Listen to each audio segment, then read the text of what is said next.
Vem cá, no último editorial eu conversei com vocês e disse que a minha visão é que o Donald Trump conseguiu exatamente o que ele queria com a guerra do Irã, né? Ele foi, atacou, esperou para ver a reação do mundo ocidental, se eles iam se sentir incomodados com um ataque americano a um outro país. E pelo contrário, ele recebeu muitos elogios. Isso, na minha visão, quer dizer que o Donald Trump está preparado para atacar outros países que apresentem risco à economia ou ao próprio povo americano. Será? Será que ele está de olho nos aliados do Ayatollah? A gente vai falar sobre isso. O Donald Trump, ele está muito malucão, né?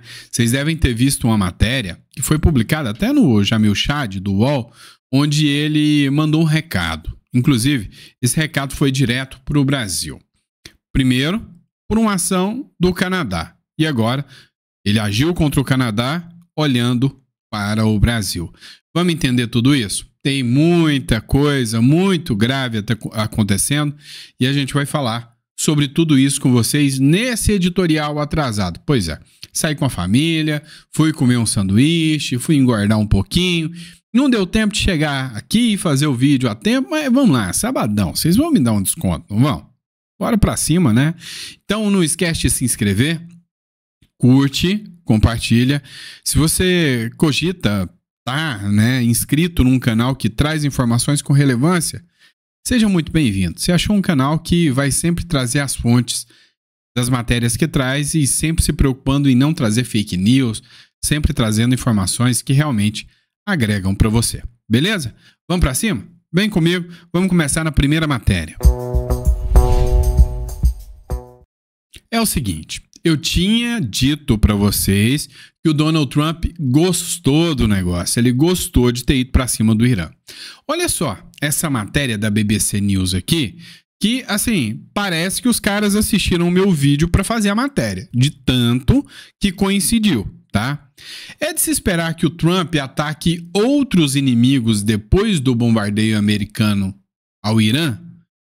A minha visão é que sim. E pelo que parece, a BBC também. Será que o presidente dos Estados Unidos, o Donald Trump, encontrou uma nova doutrina de segurança com grandes ataques aéreos, substituindo guerras convencionais? Outros países deveriam esperar mais do mesmo das Forças Armadas americanas? Eu acredito que sim, tá? Embora ainda não tenhamos todas as informações, o presidente Trump sofreu muito pouco impacto e recebeu, inclusive, muitos elogios por suas ações no último fim de semana. Após os ataques, o vice-presidente dos Estados Unidos, o D.D. Vance, recorreu às redes sociais para dizer que, abre aspas, estamos vendo o desenvolvimento de uma doutrina de política externa que mudará o país e o mundo para melhor. Acrescentando que os Estados Unidos usarão, abre aspas, força esmagadora, fecha aspas, se necessário, no futuro. Ou seja, estão dispostos a atacar bombas até no Lago Paranoá. Será? Pois é, tem muita coisa que a gente vai falar sobre isso. O Irã mal respondeu e o público americano não foi às ruas para protestar. Apesar das pesquisas mostrarem que os americanos estão fartos dos envolvimentos militares no Oriente Médio, concordaram, deram até apoio, ao ataque do Trump e às medidas do Donald Trump. Ou seja, o Donald Trump jogou um verde para colher Maduro. Tacou uma bomba no Irã, foi lá e fez um ataque aéreo e esperou para ver o resultado. Esperou para ver a reação. E a reação foi positiva. Até Israel, que estava sendo muito criticado, recebeu muitos elogios e até agradecimentos, tá? Agradecimentos. O Friedrich Merz, que é o cara lá da Alemanha, ele chegou a dizer o seguinte: olha, nós temos que agradecer Israel, porque ele não está salvando só Israel, ele está salvando o mundo ao impedir que gente nefasta, como os líderes do Irã, produzam uma bomba atômica e ataquem outros lugares do mundo. Então, vale a pena questionar se a missão levará o Donald Trump a se afastar da diplomacia e adotar mais esse tipo de ação no futuro? Ou será que o golpe contra o programa nuclear do Irã foi realmente um caso isolado, uma exceção às suas tendências isolacionistas? Olha só. Recentemente fiz essa pergunta a Richard Hess, um veterano diplomata americano que aconselhou 4 presidentes. Hess foi presidente do Conselho de Relações Exteriores por 20 anos e autor de mais de uma dúzia de livros. A visão dele é que sim, o Donald Trump está preparado para agir. O Donald Trump veio para tudo ou nada. O Donald Trump não está preocupado dessa vez se ele vai ter críticas ou não vai ter crítica. Ele sabe que ele fazendo o seu melhor ou não fazendo o seu melhor, a esquerda vem como abutres para cima dele. Então ele entendeu o seguinte, quer saber? Vou agir. Quer um exemplo? O caso do Canadá que eu vou conversar com você agora. Olha só, matéria da Neofeed, mas está em vários jornais, né? O Canadá estava aprovando no Congresso, né, um novo imposto. O Canadá quer cobrar 3 bilhões de imposto das Big Techs e Trump reacende a guerra comercial. O presidente americano decide encerrar a negociação comercial em retaliação ao novo imposto sobre serviços digitais para empresas de tecnologia dos Estados Unidos cobrado pelo Canadá e promete impor novas tarifas ao país vizinho. Resumindo, o que aconteceu? O Canadá resolveu dar uma de bonitão. Porque essas Big Techs interferem, a gente precisa impor aqui regras a esses milionários. É o discurso esquerdista que você já está acostumado. O Donald Trump falou que vocês vão mexer nas Big Techs, que se tornaram, né, hoje um marco poderoso da livre discussão da população, de liberdade de expressão, mas não vão mesmo. Matéria do UOL. Por Big Techs, Trump rompe com o Canadá e alerta ao Brasil está dado. Go Trump, né? Que foi o que Adriana Souza Piauí escreveu aí. A matéria do Jamil Chad é essa aqui. Por Big Techs, Trump rompe com o Canadá, alerta ao Brasil está dado. Olha só, vocês sabem que o Brasil, a meleca que o Brasil fez essa semana, uma coisa insana, absurda, para mim, até ofensiva para o Congresso Nacional, que foi a decisão do Supremo Tribunal Federal de regulamentar as redes sociais sem ter poder para isso. A decisão de Donald Trump de romper negociações com o Canadá e indicar que aplicará tarifas contra os bens do país vizinho devem servir de alerta ao Brasil e a todo mundo. O recado está dado. A Casa Branca irá agir de forma, gostem dessa palavra ou não, a Casa Branca irá agir de forma agressiva sempre que as suas empresas de tecnologia e plataformas digitais forem ameaçadas. E aí, vamos lembrar do Aldo Rebelo, que disse que nem tudo que você lê num noticiário quer dizer literalmente aquilo. É óbvio que o Alexandre de Moraes ameaçou prendê-lo, né? Você deve lembrar do fato.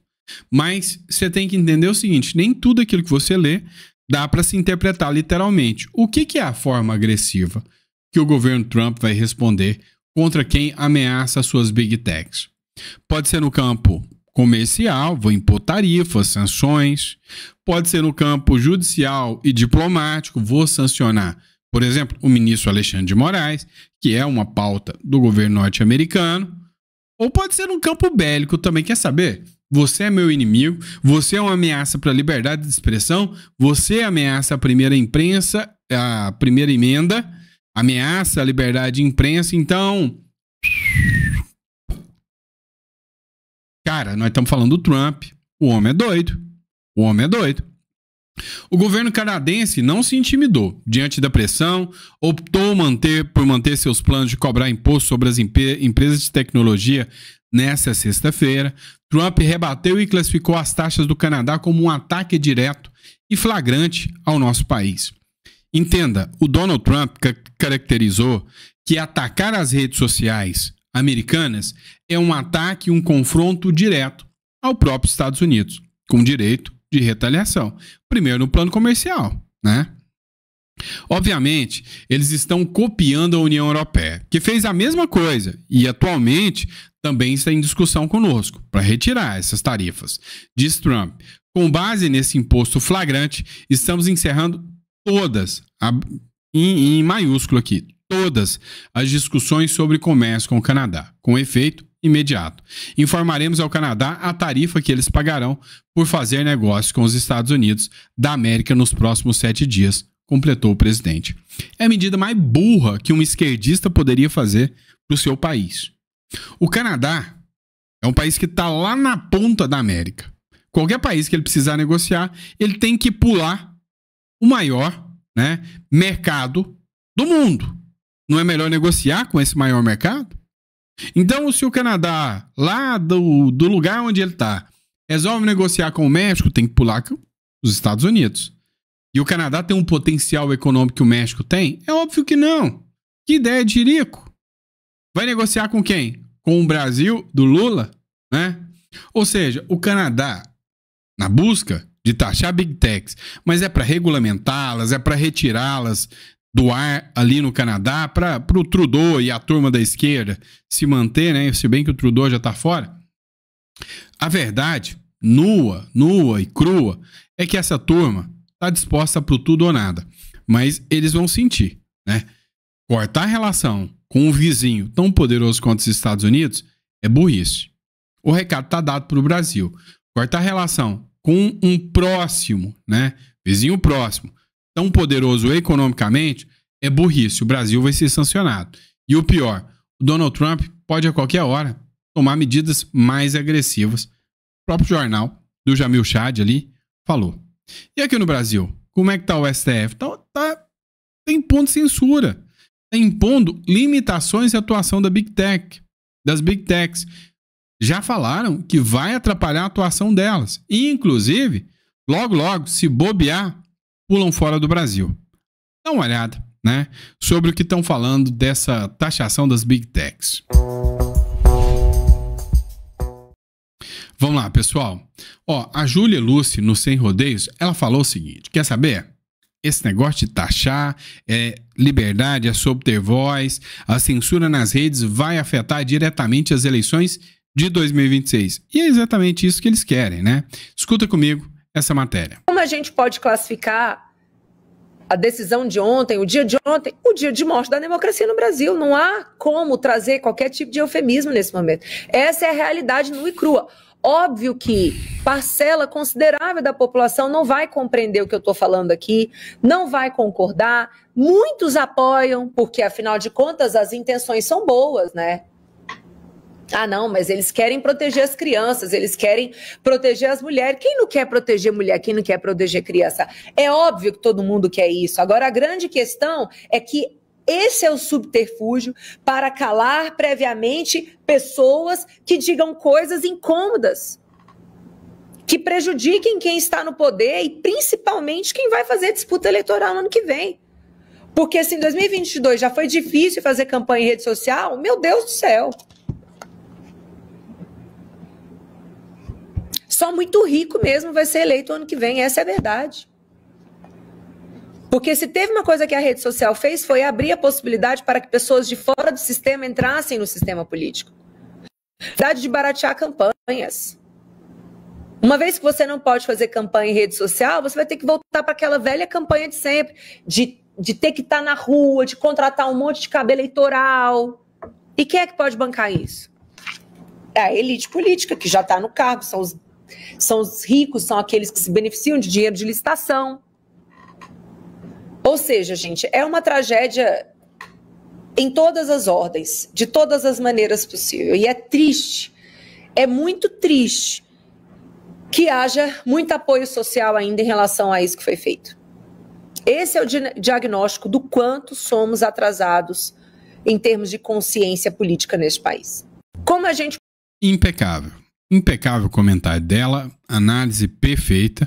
E realmente é isso. O brasileiro, infelizmente, é um atrasado político. É um analfabeto político que quem tem um pouquinho de conceito e conhecimento sobre política vai explorar quem é esse analfabeto político. É simples assim. A Jovem Pan também fez uma matéria, o Ricardo Ross disse o seguinte: o que hoje é a minha liberdade de expressão, amanhã pode não ser mais. Ou seja, todo mundo questionando a decisão do Supremo Tribunal Federal. O Supremo Tribunal Federal, que na minha opinião deveria partir do Congresso Nacional, esse posicionamento, tamanho o perigo disso, não é necessariamente só sobre a questão de pornografia infantil, de racismo. Todo cidadão de bem no Brasil é favorável a se tirar esse tipo de vídeo. Todos nós vai ter um consenso completo com relação a esse tipo de vídeo. A grande discussão é a censura prévia, que vai acontecer muito provavelmente daqui para frente. Sabe por quê? Porque ataque ao Estado Democrático de Direito, ataque ao funcionamento dos poderes da República. O que isso quer dizer? Se eu criticar uma decisão do Supremo Tribunal Federal, eu tenho direito, enquanto cidadão, dentro da minha liberdade de expressão, de criticar uma decisão do Supremo, isso é um ataque ao funcionamento do Supremo Tribunal Federal? Se eu discordar de determinada política pública, é um ataque ao Estado Democrático de Direito? Quem vai decidir isso? A plataforma vai tirar do ar. Simples assim, porque ela não quer pagar junto comigo por esse pseudo-crime. Entende onde está a zona cinzenta? É aí que vem a censura. A plataforma simplesmente vai tirar do ar. O presidente do Google já falou que vai ficar complicado para fazer isso, a Meta já se manifestou dizendo que vai ser complicado fazer isso. Para que eles não paguem para ver, eles vão simplesmente tirar do ar qualquer conteúdo que for denunciado nesse aspecto. Então, eu falar contra o Supremo Tribunal Federal, criticando uma postura do Supremo que hoje é a minha liberdade de expressão, amanhã pode não ser mais, e aí a plataforma vai tirar do ar, e vai tirar do ar, muito provavelmente, os conteúdos das pessoas de centro-direita para a direita, que é o que já acontece aqui costumeiramente. Bom, bem assim, né? Assim, dificilmente alguém da esquerda será, no mínimo, né, notificado. E se for, vão ignorar, porque a esquerda pode tudo. Mas aí quando a gente tá falando, né, do Supremo, da liberdade de se manifestar, você viu esses dados aqui, né? Alarmante. Menos de 1/3 da sociedade sente orgulho do STF. Menos de 1/3. E sabe qual é o pior? A autocrítica é quase impossível por parte dos magistrados. Matéria da revista Veja foi publicada agora há pouco, tá? 6 a cada 10 brasileiros têm vergonha do STF, enquanto 30% se dizem orgulhosos, segundo o Datafolha. A insatisfação com o Supremo é maior entre os bolsonaristas e evangélicos. 1 a cada 3 lulistas mostra visão negativa da instituição. Até os petistas, gente. Até os petistas se mostram com visão negativa em relação ao STF. Agora, a grande questão é que 30% diz que se mostra, né, orgulhoso. É orgulhoso mesmo ou medo de responder o contrário? O que é, né? Datafolha, 58% tem vergonha dos ministros do STF. 56% tem vergonha do Lula. O Datafolha entrevistou 2.004 pessoas que revelaram 56% teriam vergonha do presidente Lula, 58% dos deputados, 59% dos senadores. O único grupo que inverteu a tendência dos dados foi o das Forças Armadas. 36% tem vergonha, enquanto 55% ainda tem mais orgulho. Olha só que impressionante, né? As Forças Armadas, que antigamente era considerada o último estágio, a última barreira entre o comunismo, né? Muita gente falava isso. Eu via muita gente falando isso e eu não vou mentir para vocês, não. Eu ironizava. Eu falava, que é isso? Vocês são loucos, vocês são birulei de falar um negócio desse, né? Eu duvido muito que os militares, né, estão preocupados se o comunismo vai instaurar ou não, contando que o contra-cheque deles está no lugar. E eu acho que eu não estava errado, não, tá? Mas vamos lá. Continuando aqui, até o William Vac, né, ele fez críticas, né, às decisões do Supremo Tribunal Federal. Olha só essa publicação do Vinícius Carrião, que escreveu o seguinte: o William Vac lembra que no resto do mundo são os parlamentares que definem as regras na internet e não o judiciário. Eles também discutem a abrangência da decisão do STF, que vai além das redes sociais. Preste atenção. para a esfera política, né, Albert?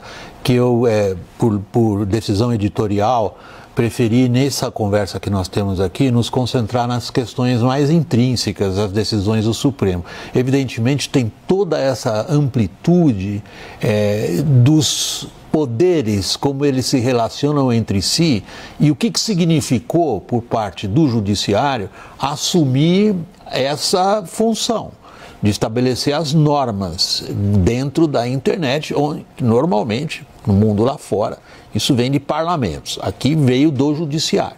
O Judiciário está estabelecendo a norma de conduta na internet. Mas aí a gente vai para a esfera da ciência política, digamos. Eu queria aproveitar a expertise de vocês, que são especialistas especificamente nisso, na moderação, censura, regulação, regras, como se quiser definir nas redes, e voltar então para aquela questão mais ampla, Carlos Afonso, ligando ao problema da insegurança jurídica. Estamos diante então de um ambiente mais difícil para quem faz negócios na internet. Eu não estou falando de liberdade de expressão. Acho que sim, William, e acho que nesse ponto é importante sempre lembrar, como você mencionou a questão de avaliação de restaurantes, enfim, claro que um discurso de uma avaliação de um restaurante, enfim, tende a não ser algo tão danoso, mas dependendo do que ali estiver sendo dito, para aquele que recebe o comentário, pode ser danoso à reputação, pode ser danoso aos negócios, e esse exemplo, o tanto quanto prosaico, acho que ele ilustra bem a amplitude da decisão do Supremo Tribunal Federal. Me parece que o Supremo adotou, nesse julgamento, um certo hiperfoco em redes sociais. E os ministros, você acompanhava ao longo das 16 sessões, os exemplos eram retirados quase que exclusivamente sobre redes sociais, e com uma situação até muito curiosa de um ministro que parece ter descoberto que a decisão se aplicaria à Wikipedia, à enciclopédia online, ali ao vivo, no momento em que o representante da Wikipedia foi fazer a sua sustentação oral. Então, eu acho que isso dá um pouco da envergadura desse ecossistema que é atingido pela decisão do Supremo. Isso vai de marketplaces, de sites que abrem espaço para que alguém venda produtos ou preste serviços. Isso atinge aplicativos de reserva de restaurantes, de hotéis, de comentários, sites de críticas como o Reclame Aqui e tantos outros. Então, acho que é importante a gente entender que esse ecossistema, como geral, ele é atingido. E eu vou deixar aqui uma notinha de rodapé, que eu acho que tem passado um pouco debaixo do radar, e eu fiquei muito feliz, William, que vocês colocaram no VT da matéria. Tem a inclusão de chatbots na decisão do Supremo. E isso é muito curioso, porque a decisão do Supremo deveria ser uma decisão sobre responsabilidade civil por conteúdo de terceiros. E o uso de chatbots, ou seja, de inteligência artificial, para responder às perguntas feitas por quem interage com um aplicativo ou com um site, entrou na decisão também. Teoricamente, não é responsabilidade por ato de terceiros, é responsabilidade por ato próprio. Mas a gente já pode dizer que, com essa decisão, o Supremo também decide sobre inteligência artificial, porque chatbot é essa maneira de você dialogar com aplicações de IA. Então, quando a gente pensa nesse ecossistema expandido, até IA, para usar a expressão do Álvaro, entrou na dança. Pois é, assim, 2 pontos que a gente precisa conversar aqui, e agora o assunto é sério. O primeiro assunto é que isso vai pegar milhares de pessoas que usam a internet como sustento e como ganha-pão. Vem cá, você tem aí, vamos dizer, né, um canal que critica comida ou elogia comida. Você perdeu a sua chance de falar mal, né? Se você não gosta, a sua liberdade foi consumida. Porque é só o cara da empresa que é o alvo te notificar e você pode estar falando a verdade. Você vai perder aquilo. O Reclame Aqui, por exemplo. O Reclame Aqui é onde você vai lá e faz questionamentos de um mau serviço prestado por uma empresa. Imagina se o cara acessa a plataforma lá e manda o Reclame Aqui pagar por um erro de alguém que inseriu algum dado lá dentro. Entendeu? Chatbot. Tá? Para quem entrou em contato aqui com a nossa empresa, você é atendido por um atendente virtual. Se alguém denunciar que esse atendimento né? Pode atentar contra sei lá o quê. Como é que fica essa situação? Onde está a segurança jurídica? Ninguém sabe onde vai alcançar essa decisão. A Madeleine Laxo, ela fez uma matéria dizendo o seguinte: acordem, gente. Não é sobre rede social. É sobre a internet inteira. O que foi modificado foi o Marco Civil da internet. Não foi o Marco Civil das redes sociais. A coisa só piora, mas só piora mesmo. Olha só. Cirúrgico William Vac sobre a decisão do STF de censurar as redes sociais. Não é redes sociais, é a internet como um todo. É fato que os togados do Supremo, que não foram eleitos, instituíram no lugar dos legisladores que para isso foram eleitos, as normas para a internet. Atropelou o Legislativo e determinou como serão os critérios para a retirada de conteúdos postados nas redes sociais. Caberá às plataformas Big Techs a retirada de conteúdos considerados ilegais. Serão elas, então, responsáveis por aquilo que terceiros publicarem. Até aqui era assim. A plataforma seria responsabilizada se não obedecesse a ordem judicial para retirar conteúdo. Agora fica assim. As plataformas têm o dever de retirar imediatamente postagens que configurem crimes graves. Aí vem uma longa lista de crimes. Tem aquilo com o que me parece que todo mundo concorda e que nada tem a ver com liberdade de expressão, e são conteúdos, sim, que teriam de ser suprimidos. Pornografia infantil, incentivo ao suicídio, terrorismo, tráfico de pessoas, para citar apenas alguns. Mas tem também o que configura crime, segundo o Supremo, nos termos do Código Penal, e que são a abolição do Estado de Direito, tentar restringir o exercício dos poderes constitucionais, atentar contra as eleições, que evidentemente são passíveis de interpretações. O Supremo acabou terceirizando aquilo que muita gente vai chamar de censura, por um simples fato. As plataformas, as Big Techs, terão de frear ao máximo a publicação de conteúdos que possam ser passíveis dessa interpretação de configurar crime pelo qual a plataforma será responsabilizada. Não é exagero afirmar que vai ser muito mais conveniente calar-se do que se arriscar. É fato que os togados do Supremo, que não foram eleitos, instituíram no lugar dos legisladores que para isso foram eleitos, as normas para a internet. Pois é. O Bruno Zambelli escreveu o seguinte: enquanto o STF avança sobre liberdades e decide censurar as redes sociais em nome da democracia, o Senado, que deveria atuar como contrapeso, permanece em silêncio. É inaceitável que senadores eleitos para defender a Constituição assistam passivamente a esses abusos. Essa omissão não é covardia, é cumplicidade. Olha, vamos ser sinceros, vamos ser honestos aqui. Vamos observar isso aqui com o risco que é, né? Se você é monitorado naquilo que você fala, é monitorado. E aí, a questão da legislação penal, ela se aplica previamente. Isso não tem outro nome senão censura. Tá, vem cá. Você comete um crime. Automaticamente, a responsabilidade do crime recai sobre você. Se eles realmente estivessem preocupados com o crime na internet, sobre abusos, sobre pornografia, sobre essas questões, ampliem a pena em 10 vezes para quem pratica esses crimes na internet. E o crime praticado deve ser denunciado automaticamente às autoridades pelas plataformas. Ou abrir um campo em que as próprias pessoas podem denunciar crimes nesse padrão e nesse patamar. Agora, discursos a atentar à democracia, coisas amplas, genéricas, que só dependem da interpretação do inimigo de um lado político, meu amigo, não tem outro nome, senão censura. E quanto ao Congresso, não tem outro nome. Não é covardia, é cumplicidade. Se você tem a obrigação de fazê-lo e não faz, porque não quis, de forma espontânea, você é cúmplice. Essa é a verdade. Então, uma coisa é certa. Isso aqui vai se virar contra muita gente da esquerda depois. E aí? Fazer o quê, né? Quem poderá nos defender? O Chapolin Colorado não vai aparecer. Pode ter certeza disso.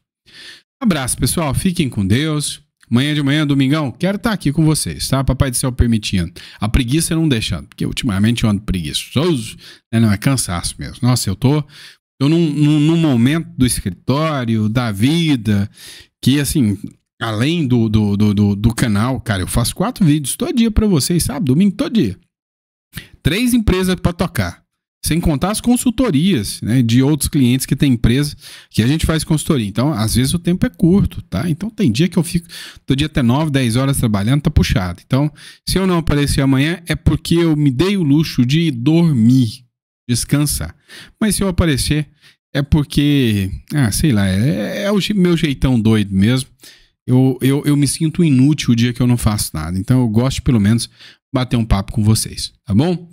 Abraço, pessoal. Fiquem com Deus e até o próximo editorial. Vejo vocês amanhã ou segunda.